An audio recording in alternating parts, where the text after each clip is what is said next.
mis palabras liberar tu corazón.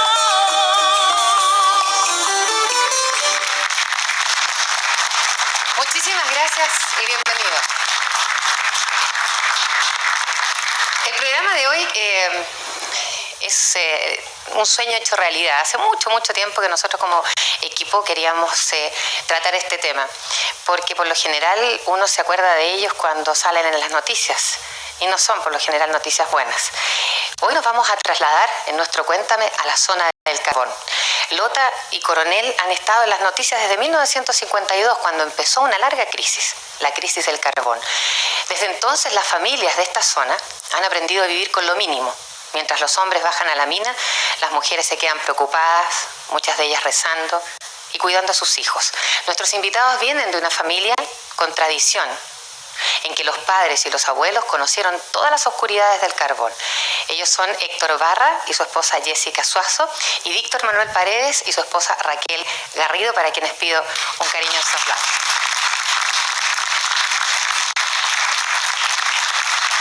Bienvenidos. Para mí es muy grato y para el equipo tenerlos aquí en Santiago, sabiendo que han viajado toda la noche para poder estar con nosotros y compartiendo sus historias, sus vivencias, de las familias del carbón. Héctor, ¿a qué edad te involucraste seriamente con la mina? En realidad, de cuando empecé a tener razón de vida. Desde muy niño, viendo a mi papá cuando llegaba, tanto los primeros, segundos, terceros turnos, ¿cierto? Llegaba, de ahí me di cuenta cómo mi papá llegaba cansado, agotado, muchas veces molesto por lo que sucedía en el mismo trabajo. De ahí me di cuenta cómo es realmente el minero. Héctor, ¿tenían un buen pasar, un buen vivir al ser una familia del carbón? No. En realidad, pienso que todo hijo minero nunca tiene un buen pasar. Porque la vida de que lleva un hijo es muy difícil cuando ve al papá que lo lleva realmente, como podría decirle, lleva el dinero o la plata a la casa, que realmente no es suficiente para que nosotros vivamos tranquilos. Y quizás no es suficiente la remuneración para el trabajo que realizan. ¿Hay ese sentimiento entre los mineros? Sí, siempre. Que la paga es poca para los riesgos, para lo que significa trabajar en la mina. Sí, muy poco. Ahora, ¿por qué? Si tú vivías esa sensación que no era de conformidad, te quisiste involucrar con la mina, ¿no tenías otra posibilidad o te gustaba sinceramente? No, todo hijo, todo padre lo que quiere para un hijo, de que el padre no quiera que también pase por lo mismo, no sea minero.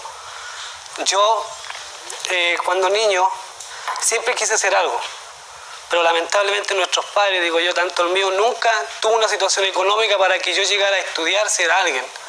Eso es lo que nosotros, todo hijo de minero, esa es la traba que tenemos. Esa es la gran verdad, que nosotros no tenemos la posibilidad de llegar por la parte económica. Yo pienso que si mi padre hubiese tenido algo mucho mejor, a lo mejor yo hubiese sido alguien más. Héctor, te convertiste en minero y te casaste. Y te casaste con Jessica. Jessica, ¿también provienes de una familia que está relacionada con el carbón? Sí, por mi abuelo, Ya. mi abuelo materno. Él se lesionó trabajando en la mina, quedó minusválido. Y mi padre también trabajó, pero cuando yo era muy chica, no me daba cuenta. Nada más lo conozco por la gente, por la familia, todo. Tú compartes el que la vida de la familia del minero no es una vida holgada, no es una vida, ¿no es cierto?, que tenga grandes libertades económicas. Está siempre como el justo. Sí. Ahora, tú te convertiste en la esposa de un minero. Yo quisiera, y lo dije al principio del programa, que cuando el hombre se va a la mina, la mujer se queda preocupada, muchas veces rezando, cuidando del hogar, cuidando de los hijos. ¿Cómo tiene que ser la mujer de un minero? Fuerte más que nada, porque uno va con el miedo de que ellos no vuelvan, entonces es difícil, muy difícil. ¿Sentiste alguna vez ese miedo grande de que tu marido y que Héctor no volviera de la mina? Sí. Cuando pasó el problema de la toma, ¿Y qué hiciste? ¿Te fuiste a la mina junto a las demás mujeres? Junto a las demás, no sé, cómo para estar más cerca, pendiente si pasaba algo. Pero yo creo que el miedo es del principio, pero hay que ser fuerte nomás. ¿Cómo una mamá que tiene miedo, porque uno se convierte, dicen, de un gatito en una leona, Claro. por los hijos, ¿no? ¿Cuántos hijos tienen ustedes? Uno. ¿Qué edad tiene? 3 años. ¿Y cómo se llama? Rodrigo. Bueno, cuando ya tuviste a Rodrigo, las garras salen, ¿no? Claro. Las mamás nos sacan, Claro. nosotros sacamos Sí. las garras. Tú dices, tienes que hacerte fuerte. Claro, para que el niño no se dé cuenta. Y claro, yo pienso que eso es lo que a uno le ayuda más. Porque él también sufrió harto. ¿Cómo pero sufre un niño siendo tan chiquito? El que su papá sea minero, que esté en una la situación ausencia del papá, porque ellos no entienden por qué no llega. O sea, estaba acostumbrado a que llegaba, comían juntos y después no llegaba. Entonces ellos no saben por qué. Po. Y uno no le puede explicar, entonces decirle que está ocupado, que está trabajando. Entonces ellos, como es chico y no hace mayores preguntas. Pero por ahí acusan recibo, ¿no? Claro, por ahí como que entienden un poco, sabe, como que ya entiende lo que es el ser minero. No, ¿qué significa? Porque claro, él dice mi papá y se pone el casco y todo. A tu lado está Víctor Manuel, otro minero, otro hombre relacionado con la mina. ¿Desde cuándo, Víctor Manuel? Yo diría relacionado con la minería desde siempre, o sea, de cuando nací. Por el hecho de que mi padre, ¿no es cierto?, él fue minero y realmente él tuvo una familia de 10 hijos y dentro de los cuales salimos 2 hombres que luchamos para poder salir adelante con escasos recursos económicos. Porque bien ¿También provienes de una familia pobre? Sí, bastante pobre. Es bueno decirlo acá porque la realidad es esa.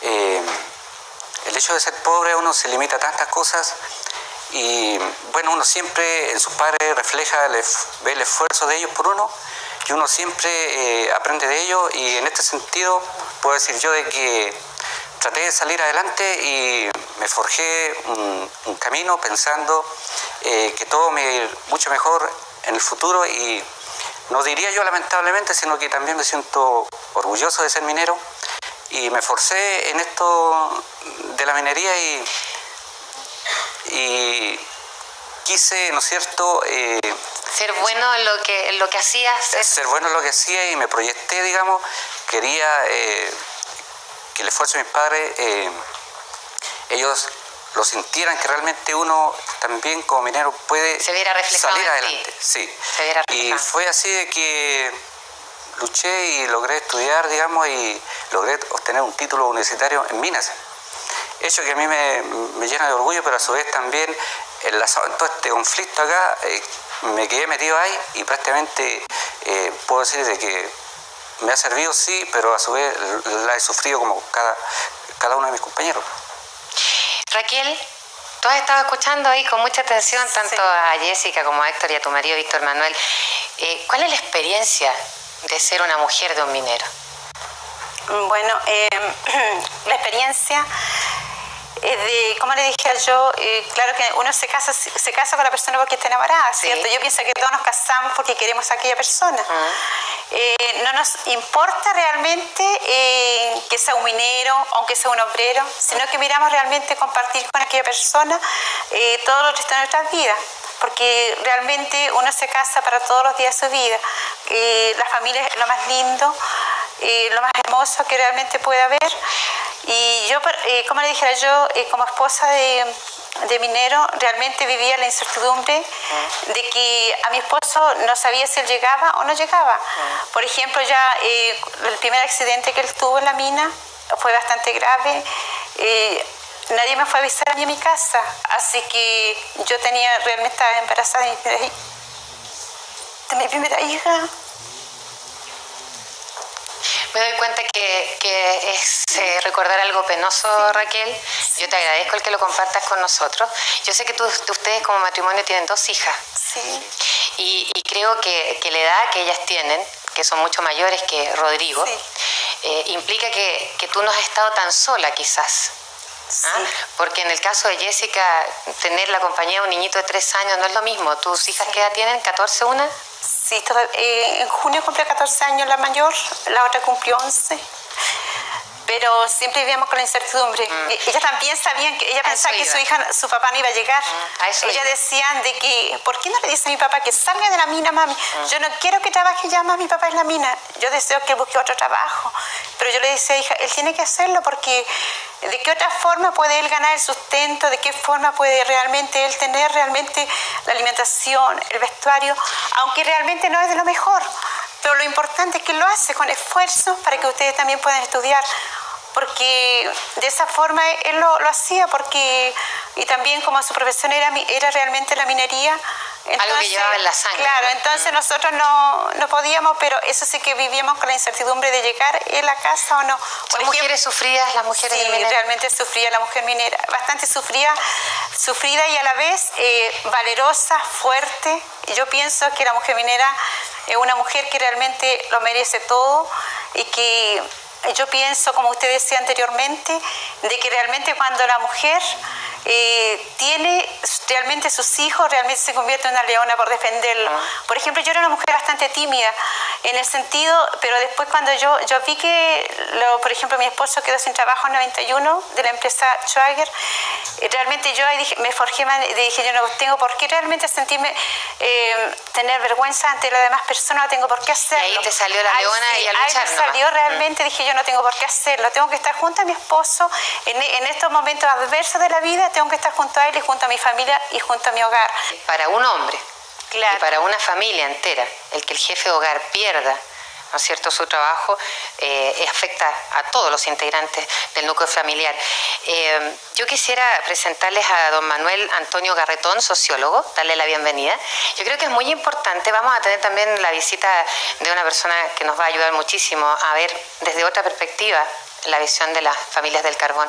Pero quizás hablar un poco, José Manuel, de Manuel Antonio, te he cambiado 3 veces el nombre. Sí. Manuel Antonio, de las condiciones de vida de las familias del carbón, desde el punto de vista sociológico. Sí, yo creo que la pregunta que uno se hace es, al escuchar estos testimonios, es la siguiente. Bueno, ¿es que hay alguna diferencia de la gente que trabaja en el mundo de la mina, en el mundo del carbón, con otros sectores pobres del país, o simplemente lo que estamos viendo es un testimonio de una situación de pobreza que se reproduce? De familias de escasos recursos. De escasos recursos. Y yo creo que hay una especificidad, que es que el trabajo en la mina, históricamente,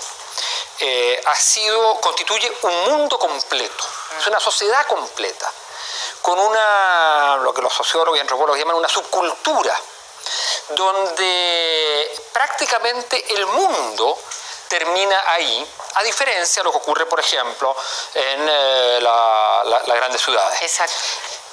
El problema es cuando se nos cuenta aquí, se nos narra la vida difícil de un minero, uno dice, bueno, la verdad es que esto no es de ahora. Es de siempre. Hay una vida de pobreza de siempre. Pero era un mundo que tenía un orgullo de lo que...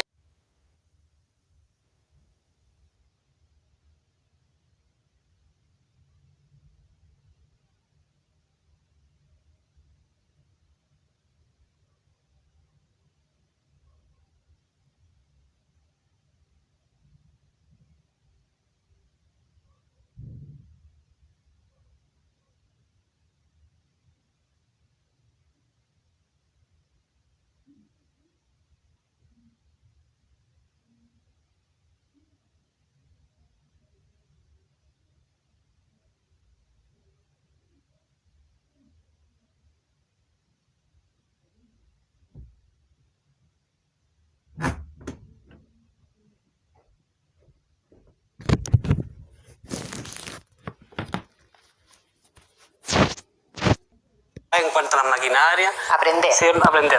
Entonces un día me dijo, yo voy a hablar con el jefe Barra y te voy a recomendar que tú puedas hacer el trabajo como mecánico. Ya. En lo cual al mes siguiente me eligió y fui haciendo un trabajo mecánico en mina. Perfecto. Que eso consiste en mantener las maquinarias, cintas transportadoras, transportar lo que es difícil de entender, que son los reductores, circadoras, todo eso, etcétera, etcétera. Eso fue lo que yo realicé últimamente en Filial ¿Durante Schwager. cuántos años estuviste trabajando como mecánico? No, muy poco tiempo, más como APIR, cerca de 1 año y medio como APIR y como 3 meses, 4 meses como mecánico. Ahora, Héctor, ¿cuánto percibías como APIR, como obrero? Líquido yo sacaba como APIR, se me pagaba un anticipo de 20.000 pesos y a fin de mes sacaba 40. O sea, que ganaba 60.000 pesos 60.000 líquidos. pesos líquidos. Eso más o menos era lo que era mi sueldo. Claro que después como mecánico me subieron un poco más, que llegué a ganar líquidos 70.000 pesos y eso es lo que yo tenía que llegárselo a mi señora para que viera ella cómo repartirlo, aparte que yo arrendaba.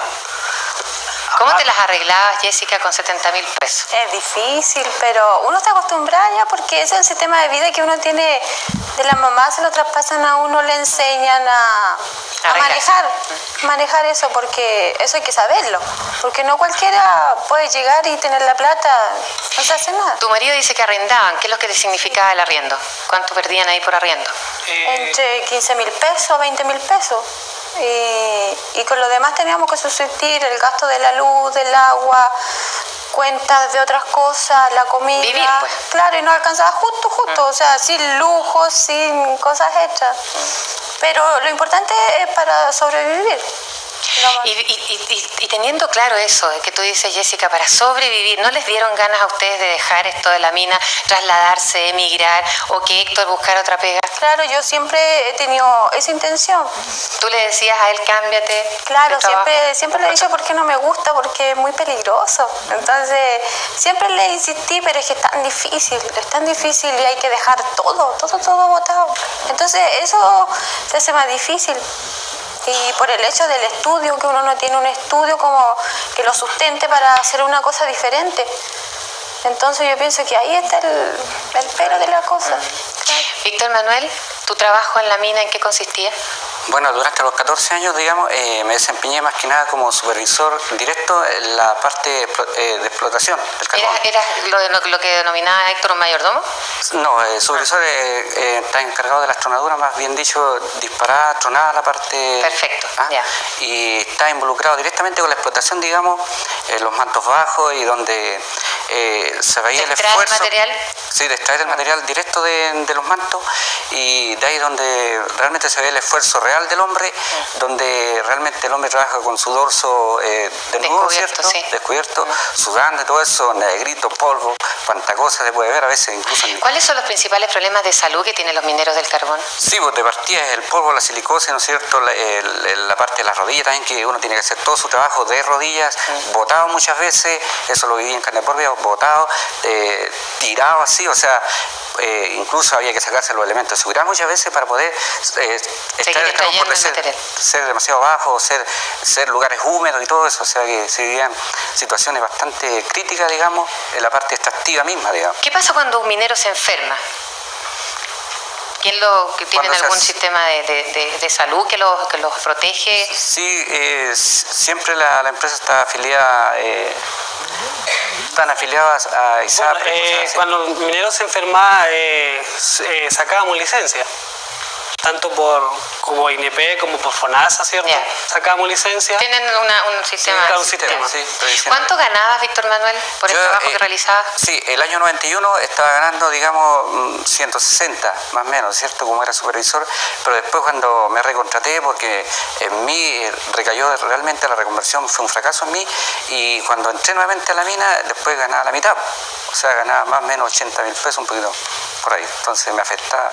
Han nombrado una palabra que ya llegó nuestro invitado que estábamos esperando, ya la vamos a presentar como corresponde, y él nos va a clarificar más esto de la reconversión, que es un término que el resto de los integrantes de este largo y angosto país que es Chile no conocemos bien, no sabemos bien de qué se trata. Raquel, ¿vivir lo mismo que Jessica, haciendo magia para que las cosas alcancen? Sí. ¿También arrendaban ustedes? No. ¿Casa propia? Sí, pero también claro que se sabe perfectamente de que las cosas son bastante caras, ¿cierto? Uno tenía que medirse en el sentido de no comer en el sentido bueno, por ejemplo, carne, eliminar un poco aquellas cosas, pues, sino que ver realmente lo que más se podía comprar, por ejemplo, que teníamos que a nuestras hijas no les faltara la comida y para nosotros también. Y así que yo pienso de que si había que saberse rendir el dinero. Había que Sí. hacer malabares, ¿ah? Claro, y también en la forma de vestir también uno también tenía no solamente se puede decir de ropa nueva, uno podía comprarse, había que comprarse otro tipo de ropa también, po, y arreglarla y de esa forma también vestirse, porque el dinero no era No lo alcanza. suficiente como para poder arreglarse, incluso comprarse mejor ropa. Y estamos hablando de una profesión que tiene riesgo, tanto en la salud como en el mismo trabajo que realizan.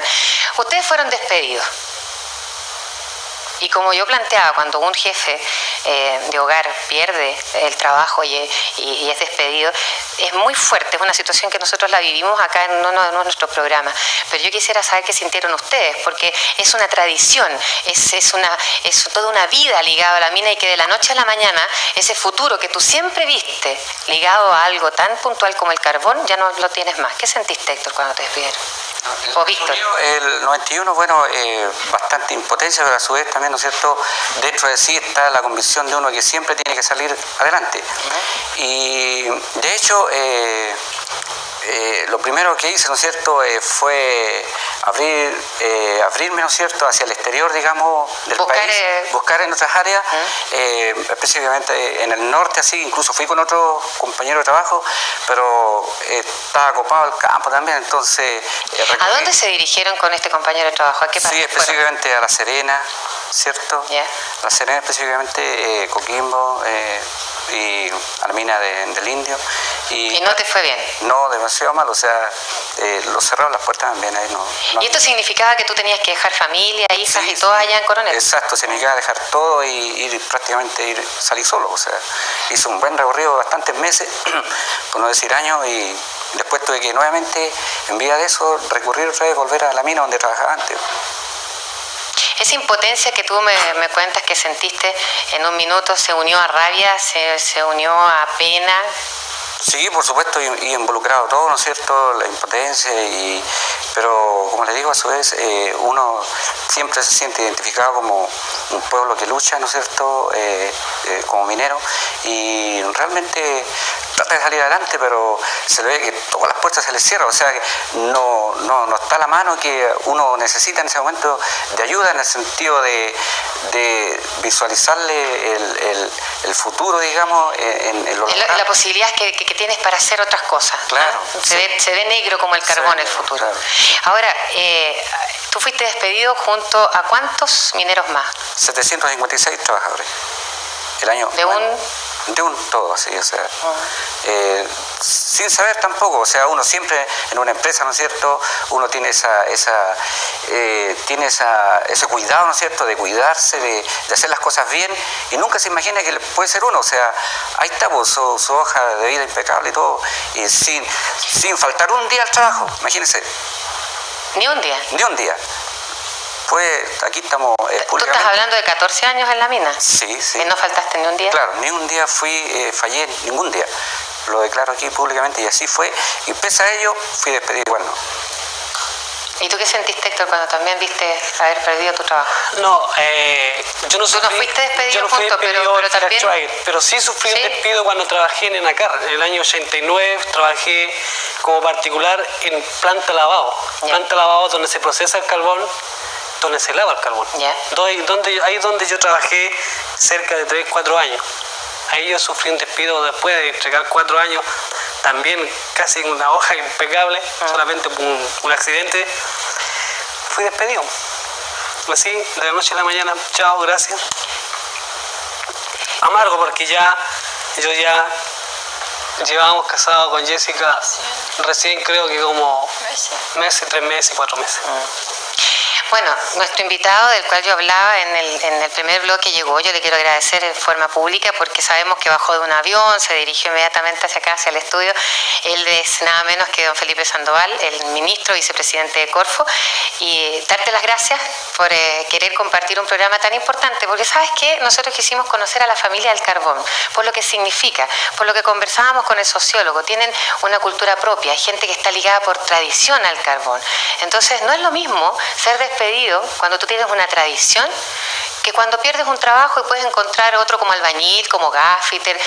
¿Qué pasa? ¿Qué pasa con una situación específica como Schwager, por ejemplo? Bueno, Lo que pasa, a ver, son situaciones distintas. Schwager era una empresa que se privatizó Sí, en el 89, ¿Ya? antes de que asumiera el presidente Elwin, y hubo despidos posteriores cuando era empresa privada. Ahora, el despido de empresa privada y pública es lo mismo para las personas que están. Exacto. Pero para el Estado es más difícil actuar cuando es una empresa privada que cuando es una empresa No se puede propia. involucrar. Ahora, en la zona ha habido un plan de reconversión que se implementó en el gobierno pasado y ahora hicimos algunas variaciones para corregir errores que nosotros consideramos que hubo en el plan anterior. Eso no significa que fue un fracaso. En las reconversiones uno aprende con el tiempo y son largas. Felipe, no son... ¿por qué no explicamos qué es la reconversión? Sí. Porque yo no la tengo claro y me imagino que el público ¿Qué es lo que tampoco. es la reconversión? Cuando hay una actividad que ha sido productiva durante un tiempo ¿Ya? y produce, rinde más de lo que cuesta. O sea, uno gana más cuando vende que lo que cuesta producirla. Esa actividad sigue en el tiempo. Pero cuando esa actividad empieza a costar más de lo que... O sea, por ejemplo, si yo produzco pan y lo vendo a 10 y me cuesta 20, bueno, entonces uno tiene que decir, no puedo seguir haciendo pan indefinidamente. Claro. Entonces, pero uno tampoco puede decir, yo no puedo echar a la calle a todos los que están en esa actividad de un día para otro. Entonces, lo que se busca con la reconversión es ver qué otras actividades productivas se pueden realizar, en este caso, en la zona de Arauco, ¿Ya? contando Lot y Coronel, de tal manera que la gente que ha vivido su vida en torno al carbón pueda participar en otras actividades que tienen potencial en la zona y no tengamos una solución donde diga entonces como el carbón no produce más, todos tienen que irse aquí. Eso es imposible, ¿no es cierto? El Estado tiene que asumir una responsabilidad con la gente de esa zona. Entonces la reconversión es ver cómo podemos hacer que la gente viva de otra actividad distinta al carbón y que pueda tener, que no trabaje a pérdida en el fondo, ¿no? Ahora, esto no es lo mismo que la reinserción laboral. La reinserción laboral es parte del plan de reconversión. Perfecto, lo vamos a dejar para el Sí. próximo bloque y lo explicamos bien. Dicen que la zona del carbón vive de pasiones y de odios, y la palabra mágica reconversión es algo en lo que pocos creen. Coronel siente que el gobierno se olvidó de ellos y no entienden que Enacar entregue 14 millones de dólares para arreglar las minas de Lota y haya dejado en el olvido a Schwager. Lo vamos a tratar todo esto junto al ministro, junto al sociólogo, junto a nuestros invitados cuando volvamos luego de esta pausa. Lo que sientes, cuéntame tu historia. El futuro de Coronel todavía se ve negro, negro como el carbón. Pero en la oscuridad siempre hay una luz y los mineros siempre anduvieron con esa luz en la frente. Se dice que Coronel murió como sector minero. ¿Qué se puede esperar para el futuro? Preguntárselo a nuestros invitados. Héctor, ¿cómo ves el futuro? ¿De la zona, de tu familia? ¿Cómo ves tu futuro? Bueno, en primer lugar, mi futuro lo veo muy apagado, muy ¿Lo ves negro como muy el carbón? complicado como el carbón. Porque mi futuro depende de algo que nosotros ganamos en el conflicto. Y como lo que hemos ganado, también lo veo oscuro. Porque no se ha llevado, no se ha cumplido por problemas que se ha ido sucediendo. Mi futuro, como dice usted, se encuentra demasiado apagado. ¿Te gustaría volver a trabajar en la mina? No, este es mi casco. Muéstralo, por favor. Y se lo dije a mi señora, se lo juré que nunca más usarlo. ¿Por qué? Porque es bonito, claro, es bonito tenerlo porque todo lo que uno entregó, aparte que mi viejo también lo usó, otro casco sí, pero trae recuerdos muy amargos, especialmente que de los 21 que murieron, y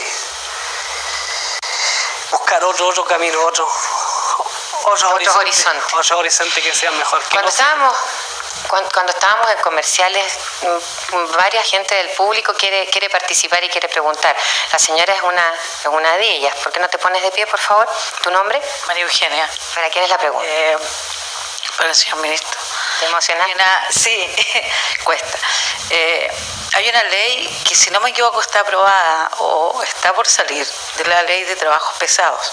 ¿A ellos les corresponde? ¿Están insertos dentro de esta ley? ¿Y si es una facilidad mayor para que ellos jubilen anticipadamente?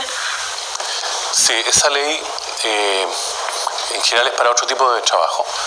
Y en los trabajadores del carbón hubo una ley que culminó el fines de febrero, en la cual todos los que tenían 18 o 25 años de trabajo en la mina, no fuera de ella, tenían una opción a jubilación anticipada. Que eso se hizo en el primer proceso durante el año pasado de reconversión para la gente que había trabajado mucho tiempo. En general, cuando la gente trabaja en el carbón, se deteriora antes que el resto. Exacto, Entonces, por eso se dio esa salida para esa gente. O sea, estarían dentro de algunos de ellos. Víctor Manuel, ¿tú cómo ves el futuro después de haber sido despedido de Schwager? Ciertamente... ¿La reconversión funcionó en tu caso? En el caso específico mío no funcionó para nada. Es decir, yo tengo un proyecto después de 2 años engorroso de trámite y cuánta cosa. Al final de cuentas lo tuve con harto sacrificio, digamos, y el campo que elegí fue,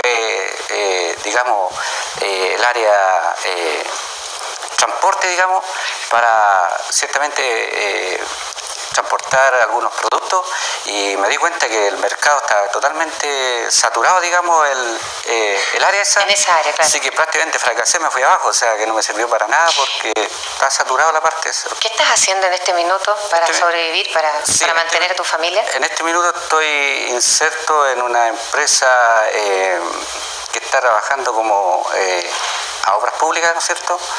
Allí estoy desempeñándome con un contrato por 1 año, y después de ese año prácticamente no sé qué voy a hacer, y totalmente incierto. Así lo veo, un futuro demasiado incierto, inseguro, y sin la perspectiva, digamos, de tener algo seguro para la educación misma de nuestras hijas y todo ello. Acá tenemos a alguien más del público que quiere preguntar. ¿Tu nombre? Carmen Gloria Brevis. ¿Y para quién es la pregunta, Carmen Gloria? Para Jessica, yo te quería preguntar si existen actividades de apoyo a la mujer y también si existe la posibilidad de trabajo remunerado para ustedes. ¿Allá en la zona, Jessica? Ayuda para las mujeres, no. Aparte de talleres que hacen para capacitación, pero muy pequeña. Lo que sí uno puede hacer, lo que yo hago también, es estudiar corte y confección. Pero eso se paga, eso es como independiente, porque por iniciativa propia, ¿no? Sí, está la iniciativa, pero uno corre por la cuenta de uno. Sí, pero aparte de otro apoyo, no. Y lo otro sería lo que desempeña en todo el mundo, empleada doméstica, como trabaja mi mamá toda su vida. Y el único trabajo remunerado que puede existir, y hasta eso está difícil ahí, porque hay que irse fuera, en Concepción. O venirse a Santiago. Claro, también venirse para acá. Hay un señor que quiere preguntar su nombre. Sí, yo me llamo Luis Díaz. ¿Para quién es la pregunta, don Luis? Mire, es para el señor ministro, pero también está relacionado con los mineros. Diga. Resulta que yo escucho a los amigos mineros y a su esposa que lo único que quieren es retirarse del carbón. Entonces dicen, solucionamos problemas retirándonos, si es que llegan a encontrar algo, pero resulta que van a haber 2 o 4 mineros más que van a tener que ir a lo mismo, y el problema sigue latente. Incluso yo le digo a la gente de la televisión que trabaja en esto, quiere irse de su trabajo, generalmente no quiere irse porque lo están remunerando bien y encima le están dando un buen trato, cosa que no sucede con ellos. La pregunta entonces, ¿se podría modernizar? La clave en esa zona es crear fuentes productivas o fuentes de trabajo distintas a las del carbón. En las minas del carbón de esa zona, porque hay otra zona del país donde se produce carbón a buen precio, como la han trabajado tanto tiempo, desde la entrada a la mina hasta el lugar donde se explota el carbón hay una distancia muy grande. En Lota, por ejemplo, se demoran más de 1 hora en llegar, más de 1 hora en salir. Y hay una ley que dice que hay que pagarle desde que entra hasta que sale. Entonces trabajan del orden de 5 horas y cobran por 8 horas. Eso puede ser justo, pero eso hace que el costo de la tonelada de carbón sea más caro ahí que en otra mina. Entonces, yo aquí creo que hicimos tarde lo que debíamos haber hecho hace mucho tiempo. Crear fuentes de trabajo alternativas a las del carbón, ya que las minas iban perdiendo competencia frente a otros productos. En eso estamos hoy día, y que es un trabajo de mediano a largo plazo, pero nos está yendo bien en eso. Usted, señor ministro, hablaba de reinserción laboral, que me dijo forma parte de la reconversión. Sí. Y creo, y tengo entendido, si no me equivoco, que Héctor está dentro de lo que es la reinserción laboral. Está postulando. O postulando. Sí. ¿Por qué no nos cuentas un poco, Héctor, cuáles han sido los pasos que has vivido en esto de la reinserción laboral? Se ha ido lentamente, Ya. por lo cual, para yo explicarle qué es lo que significa para mí, cómo se explicó qué es lo que es reinserción laboral, que para mí, cuando nosotros conversamos en la mesa de negociación, es paralela a la reconvención, porque partir de reinserción laboral, ya sabiendo yo ahora, no es ley. ¿No es ley, señor No es ministro? ley. No, es un programa que no necesita ley. Lo que pasa es que se ha trazado la selección de la empresa, porque con ello vamos a iniciar un proceso nuevo y distinto en Chile. Ya. Antes, lo que se hizo en la zona fue dar plata para capacitación. Entonces los obreros salían del trabajo, iban a capacitarse en cualquier cosa, pero no necesariamente lo que se capacitaban encontraban trabajo. Estamos llenos de peluqueros, ¿no es cierto?, de taxistas. El programa de reinserción laboral lo que pretende es premiar no que se dé capacitación, sino que premiar a quien le encuentra trabajo al obrero que ha salido de la mina. Entonces, es un programa novedoso que se ha implementado en otros países con éxito. Y aquí estamos, como él dice, atrasados en el inicio, pero la idea es que nosotros los capacitemos para lo que hay demanda de trabajo. Y ahora entonces, ¿qué estás haciendo, Héctor? ¿En qué situación está tu vida? Tanto como yo, como 240 compañeros, estamos percibiendo de una beca que ganamos en el mismo conflicto de 52.000 pesos, estamos viviendo nosotros, sin recibir nada más, solo 52.000 pesos, porque el programa impide que nosotros trabajemos. Es el... Tienes la oportunidad de estar conversando tranquilamente, ¿eh?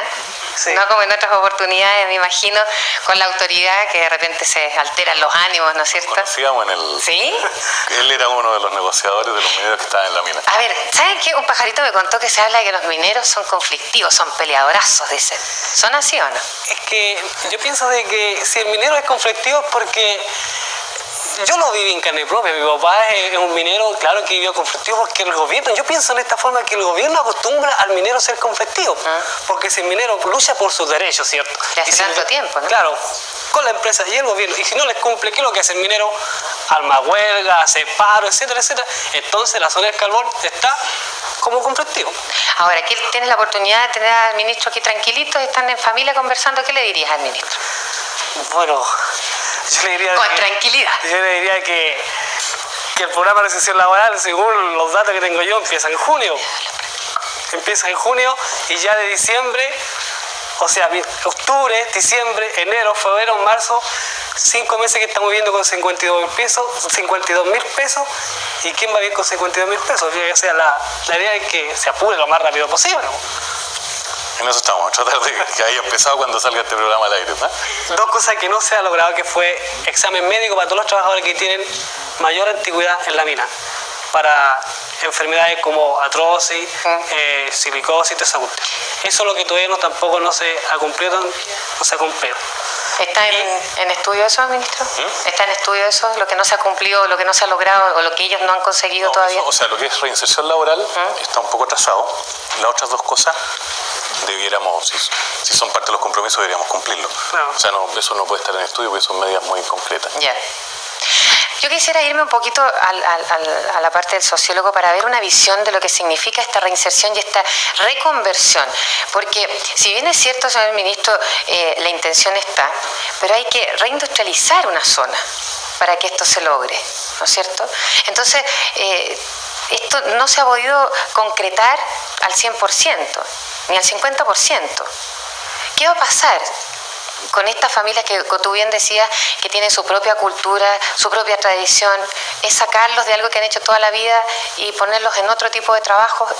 ¿Va a ser fácil lograrlo o se va a complicar? Bueno, yo creo que aquí hay un drama y hay que tener conciencia que hay un drama. Este es un país que está muy orgulloso de su modernidad, de su modernización, de su tasa de crecimiento, de su lucha contra la inflación y de otras cosas. Sin embargo, esto ha pagado un costo.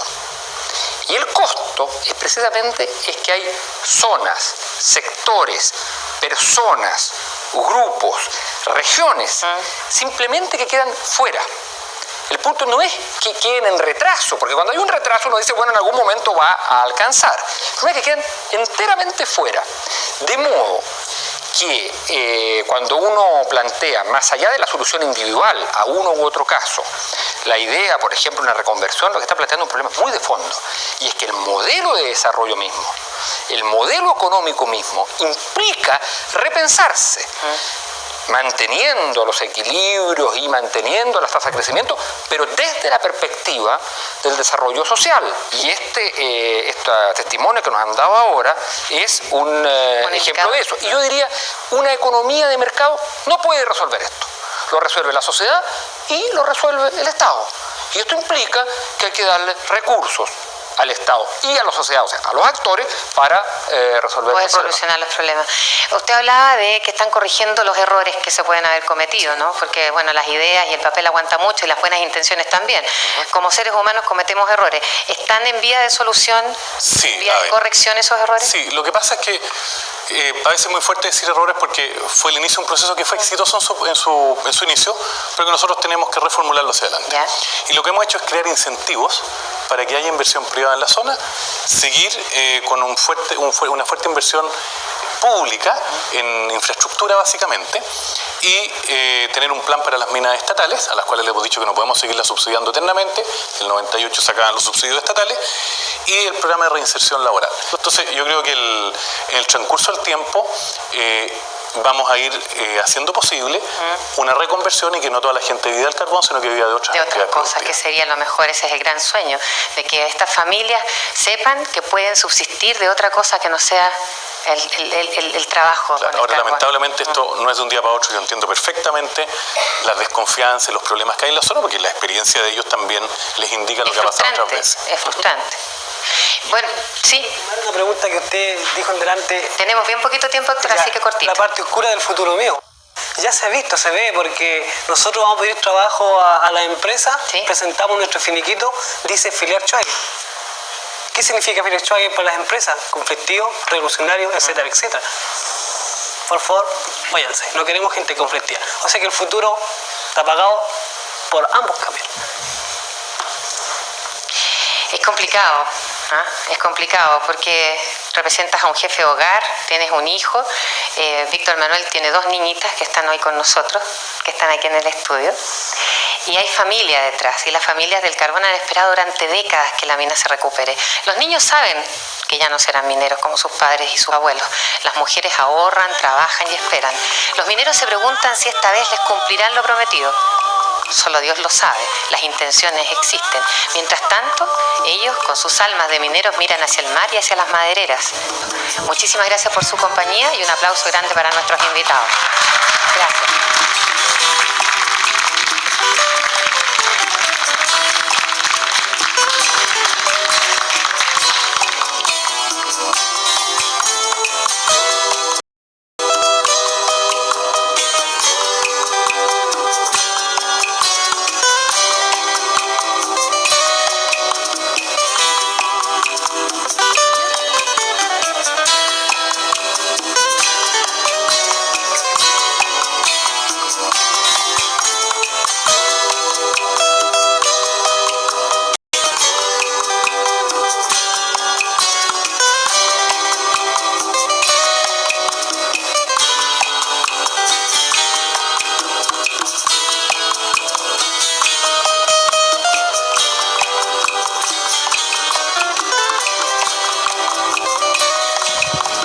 Si usted o alguien de su familia quiere...